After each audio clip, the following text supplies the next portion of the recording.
traduzione che ci sono state, perché in molte lingue non esiste la parola condomino, cioè il proprietario di casa oppure il locatore, l'affittuario, e non c'è il condomino. I lesini condominiali, adesso non mi ricordo dove, non sanno nemmeno cosa sia. Guarda, gli stanno spuntando le ali, in spagnolo avevano tradotto spuntando, cioè anziché, sì, spuntando come i capelli, gli stanno spuntando le ali.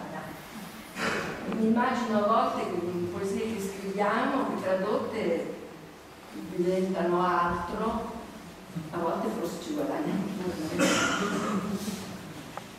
E ora vi leggo una poesia che scrissi quando alla fine del millennio, non so se ricordate,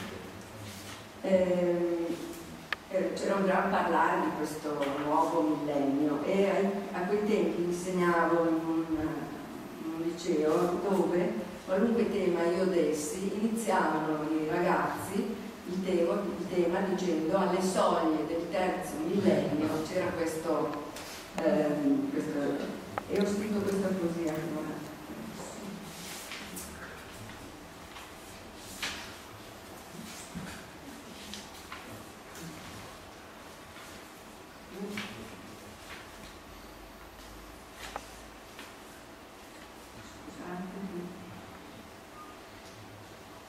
Al nuovo millennio.